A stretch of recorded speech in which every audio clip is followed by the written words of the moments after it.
পাপ নাই করতো, আল্লাহ দয়া কার উপরে করতো? প্রশ্ন আসে না? ইমাম বাইহাকি রাহিমাহুল্লাহ তার বিখ্যাত গ্রন্থ আছে। ইমাম বাইহাকি মৃত্যুবরণ করে 458 হিজরি। তার আকাইদের গ্রন্থ আছে আসমা ও সিফাত। তিনি আল্লাহ সুবহানাহু ওয়া তাআলা যখন এই সিফাতি নামগুলো নিয়ে আলোচনা করছেন, ডিসকাশন করছেন, তখন তিনি আলোচনা করছেন যে আল্লাহ সুবহানাহু ওয়া তাআলা রহমান আর রহিম। এটা প্রমাণ করে মানুষের গুনাহ থাকা অনিবার্য। মানুষ যদি গুনাহ না করতো তাহলে আল্লাহ দয়া কার উপরে করতেন? মানুষ যদি পাপ না করতো আল্লাহ কার জন্য রহমান হতেন, কার জন্য রহিম হতেন, তাওয়াব রহিম কার জন্য হতেন? যদি গুনাহ না হতো আল্লাহর এই সিফাতি নামগুলো সঙ্গে সঙ্গে আল্লাহর সঙ্গে কন্ট্রাডিকশন করতো, মানে আল্লাহর অস্তিত্বহীনতা, আল্লাহ এক্সিস্টেন্সের উপরে প্রশ্ন চলে আসতো। এই জন্য আল্লাহ সুবহানাহু ওয়া তাআলা নিজের নামও যেমন রহিম, তার জন্য মানুষের মধ্যে এই সফটওয়্যার ইনস্টল করে দিয়েছেন। মানুষ গুনাহ করবে, নিশ্চিত করবে, তবে গুনাহ করে বসে থাকা যাবে? কথা বলেন। আর এক ধাপ আগে আপনাকে কথা বলি, পৃথিবীতে এমন কোন গুনাহ নেই, এমন কোন পাপ নেই যে গুনাহ দিয়ে, যে পাপ দিয়ে বা যে গুনার কারণে বা যে পাপের কারণে আল্লাহ সুবহানাহু ওয়া তাআলা কোন মানুষকে জাহান্নামে দিবে। এমন কোন গুনাহ, এমন কোন পাপ এই আসমানের নিচে আর জমিনের উপরে এমন কোন পাপ মানুষ করতে পারবে না যার কারণে মানুষ জাহান্নামে চলে যাবে। বলেন তো কোন পাপ করলে ওই জাহান্নামে চলে যায়? পাপের এত বড় ক্ষমতা নেই, গুনাহের এত বড় ক্ষমতা নেই যে আপনি গুনার কারণে জাহান্নামে চলে যাবেন। যদি শুধু গুনার কারণে যদি জাহান্নামে যেতেন তাহলে আল্লাহ সুবহানাহু ওয়া তাআলা রহমান এই নামের উপরে সঙ্গে সঙ্গে প্রশ্ন চলে আসতো। কেন? কারণ আল্লাহ সুবহানাহু ওয়া তাআলা যেমন গুনাহ তৈরি করেছেন, গুনাহ সৃষ্টিকর্তাও তিনি। এর জন্য আল্লাহ সুবহানাহু ওয়া তাআলা রহমান এই নাম আছে, যে নামের বরকতে আল্লাহ সুবহানাহু ওয়া তাআলা আপনাকে ক্ষমা করে জান্নাত দিতে পারেন। পারেন কি পারেন না? কথা বলেন। আচ্ছা, একজন মানুষ ঘুষ খেয়েছে কয়েক কোটি টাকা, জানি ঘুষ খাওয়া মহাপাপ, অনেক বড় অপরাধ। এখন ঘুষ খেয়েছে বলে এই মানুষটা কি জাহান্নামে চলে যাবে? কথা বলেন। এই মানুষটা যদি মৃত্যুর আগে তওবা করে নাই, তওবা করলে কি জাহান্নামে যাবে? চাচা আপনি জানেন সুনান তিরমিজির 3639 নম্বর হাদিস, কেউ যদি জেনে বুঝে 1 টাকা সুদ খায়, মায়ের সঙ্গে জেনা বলে যে পাপ, আপনি একাই সে পাপ করছেন। এই হাদিস জানা আছে না নাই? সূরা বাকারা 275 নম্বর আয়াত। কেউ যদি সুদ খায়, সুদের সঙ্গে জড়িত থাকে, তাহলে আল্লাহ তার রাসূলের সঙ্গে সে ডাইরেক্ট যুদ্ধ ঘোষণা করে দিচ্ছে। মানে সুদ খাওয়ার পাপের কোয়ালিটি কত উঁচু মানের, বুঝতে পারছেন?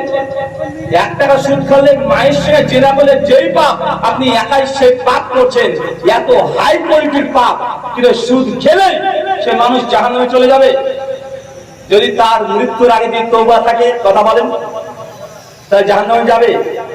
জানেন মূর্তি পূজা করা, শিরক করা, ইন্নাশা শিরক আলা জুলমুন আযীম, নিঃসন্দেহে শিরক মস্ত বড় অন্যায়, অনেক বড় পাপ।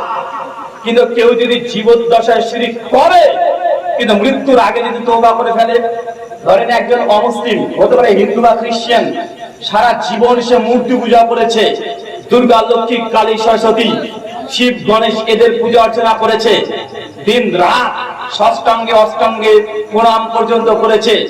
কিন্তু বয়স যখন 85 বছর বয়স, হঠাৎ করে আল্লাহর পক্ষ থেকে হেদায়েতের পেয়ালা সে পান করলো। মাত্র 1 দিনও যদি বেঁচে থাকে, হেদায়েত পাওয়ার পরে তওবা করে ইস্তেগফার করে কালেমায়ে শাহাদাত পাঠ করে সে মুসলিম হয়ে গেল। 85 বছর ধরে শিরক করেছে, কিন্তু মৃত্যুর আগেই যদি তওবা করে নেয়, বলেন তো এই যে শিরক, শিরকের কারণে সে জাহান্নামে যাবে? কথা বুঝতে পারছেন না মনে হয়? কথা কি বুঝতে পারছেন আমার? তার মানে বোঝা যাচ্ছে দুনিয়াতে এমন কোন পাপ নেই, গুনাহের অত বড় ক্ষমতা নেই যে গুনাহের কারণে আপনি জাহান্নামে যাবেন। তাই মানুষ কেন জাহান্নামে যাবে? গুনাহের কারণে নয়, গুনাহের পরে তওবা না করার কারণে। কি বললাম? কি বললাম? কথা বলেন। গুনাহ তো সবাই করে, সেই মুসলিমের হাদিস।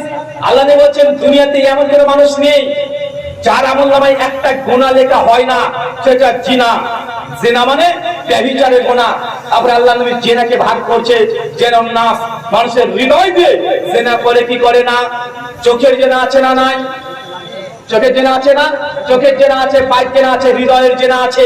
চোখের জেনা মানে আপনার হাতে মোবাইলটা আছে, ল্যাপটপ কম্পিউটার আছে, আপনি রাতে রাতে পর্নোগ্রাফি দেখছেন, অশ্লীল ভিডিও দেখছেন, সরাসরি নিজের জেনা করছেন না কিন্তু ভিডিও ফুটেজের মাধ্যমে দেখছেন, এটা চোখের জেনা হলো কি হলো না? চোখের জেনা হলো তো।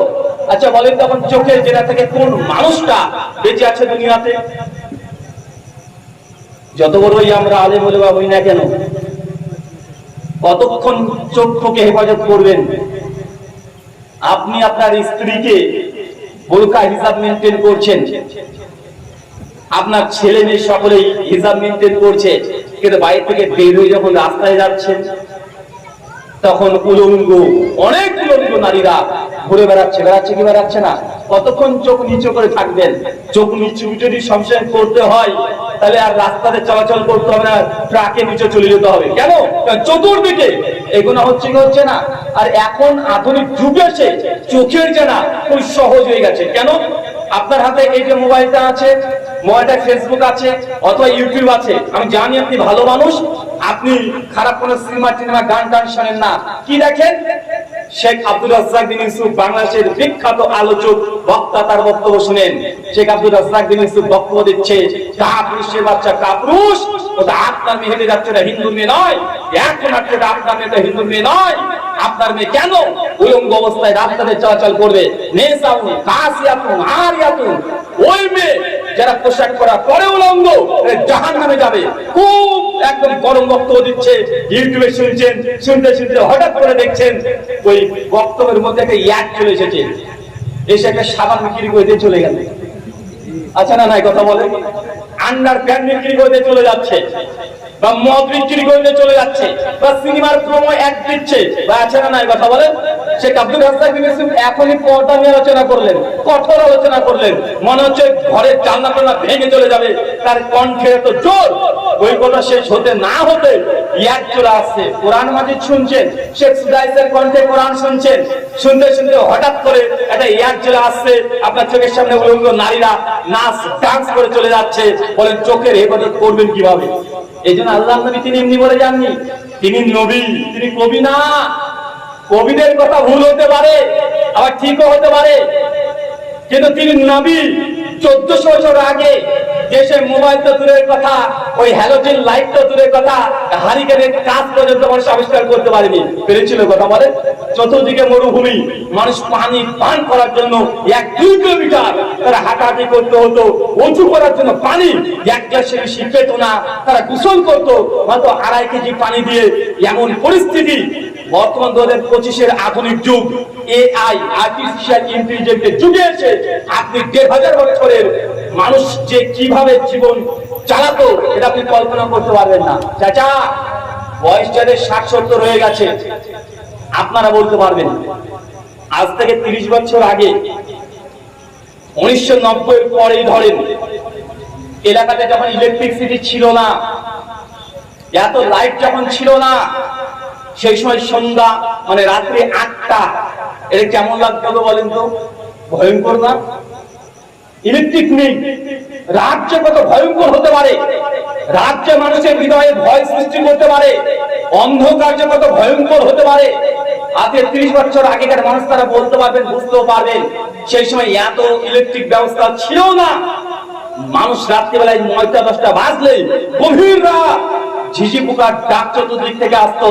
তো আজ থেকে 1000 বছর আগে মরুভূমি, কিছুই নেই, শুধু উট চলাচল করে আর কিছু খেজুর গাছ, উত্তপ্ত রোদ। ওই জায়গাতে দাঁড়িয়ে আল্লাহ নবী হাদিসগুলো বলছে, আপনাকে ব্রেনকে আগে 1400 বছর আগে নিয়ে যান যে আল্লাহ নবী কথাগুলো বলেছেন। আর আজকে তার বাস্তব নমুনা আমরা দেখছি। নবী যে বললেন যে মানুষের আমল নামায়, প্রত্যেক মানুষের আমল নামায় এই জেনার গোনা লেখা হবেই হবে। চোখের গোনা, হৃদয়ের গোনা, হাত পায়ের গোনা। আজকে আমরা করছি কি করছি না এই জেনা? কথা বলেন, হচ্ছে কি হচ্ছে না?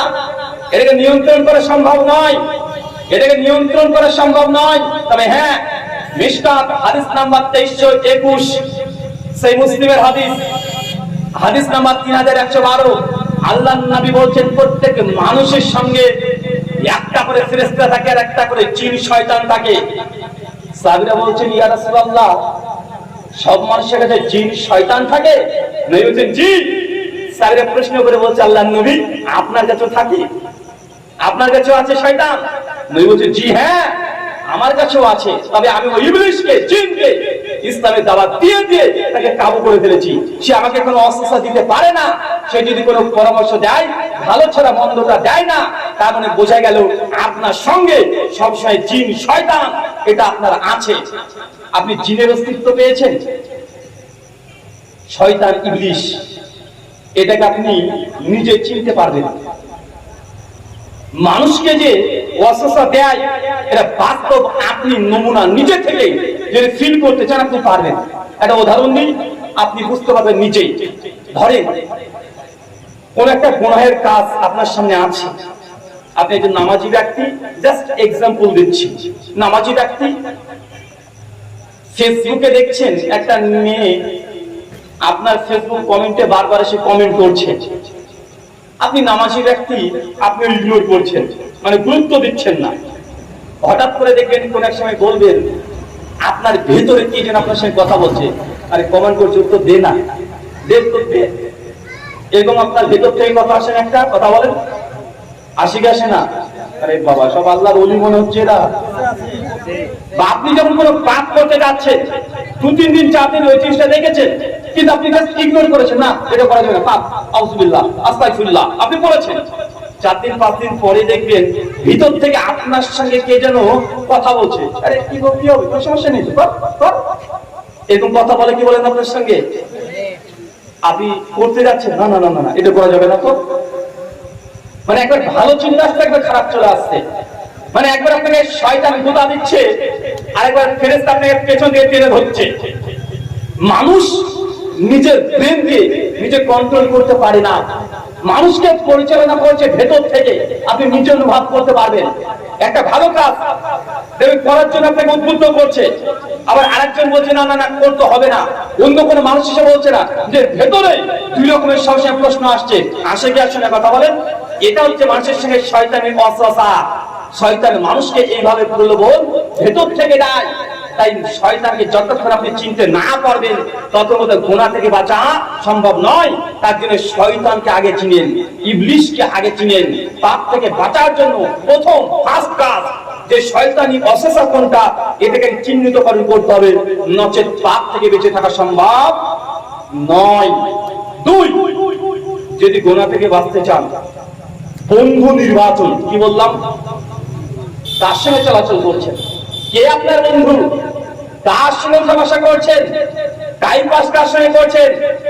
মা তোমার ছেলে 12 বছর 17 বছর বয়স, তোমার ছেলে বন্ধুকে আপনাকে খোঁজ খবর রাখতে হবে। তোমার মেয়ে স্কুলে চলে গেল, বয়স 16-17 বছর হয়ে গেছে, মেয়েটা স্কুলে তার বন্ধু বান্ধব ফ্রেন্ড সার্কেল কে কে আছে এটা বাপ মাকে একদম পুলিশের মতো দারোগার মতো নখল দর্পণে নজর রাখতে হবে। যদি আপনি নজর রাখতে না পারেন, আপনার ছেলে অথবা মেয়ের যদি বন্ধু বান্ধব যদি পাপিষ্ট খারাপ হয়, জেনে রাখবেন অটোমেটিক আপনার মেয়ে বা ছেলে তার মধ্যেও ওই শয়তানি বদমাইশি বাদরামি এগুলো আস্তে আস্তে চেপে ধরবে। সেই মুসলিমের হাদিস, হাদিস নাম্বার 5160। আল্লাহ নবী বন্ধুর উপমা দিয়েছে মেটাফরিক্যালি, মাজাজান অর্থ। আল্লাহ নবী বলছেন একটা হপারওয়ালা, হপার বোঝেন মানে কামার, কামার বোঝেন যে যে আগুন দিয়ে লোহাকে তাতিয়ে তাতিয়ে হেসে তৈরি করে, খুন্তি তৈরি করে, বুঝেন তো। আর একজন হচ্ছে আতরওয়ালা।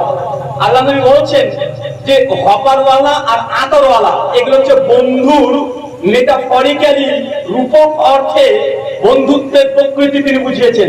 তিনি বলছেন তুমি যদি হপারওয়ালার সঙ্গে যদি বন্ধুত্ব করো তাহলে তোমার শুধু লোকসান হবে, শুধু লস হবে। কেন? তুমি যদি হপারওয়ালার দোকানে বসো দুর্গন্ধ আসবে, তা থেকে তাপ আসবে, আগুনের চিমটি জ্বলেছে জামা কাপড় পুড়িয়ে দিতে পারে, মানে তার কাছে বসলে শরীরের মধ্যে একটা দুর্গন্ধ তৈরি হয়ে যাবে। যাবে কি যাবে না, কথা বলেন। শীতের সময়তে যখন আগুন পোয়াচ্ছেন আপনারা, আগুন দাও দাও করে জ্বলছে, ওই সময় আগুন যখন মানে আগুন থেকে যখন তাপ অনুভব করছেন আপনার শরীরে মানে গন্ধ চলে আসে কি আসে না? তো আপনি যখন কামারের কাছে বসবেন অটোমেটিক আপনার শরীরে দেখবেন ধুলি বালি ওই যে উঠতে শুরু করবে, নাকে মুখে ধুলি ঢুকবে, করে জামা প্যান্টকে নোংরা করে দিবে, গায়ে গন্ধ তৈরি করবে, তাপ আপনি পাবেন, শরীরের ত্বকের মধ্যে কোনো ইনফেকশন হতে পারে কি পারে না। আল্লাহ তারপরে বলতে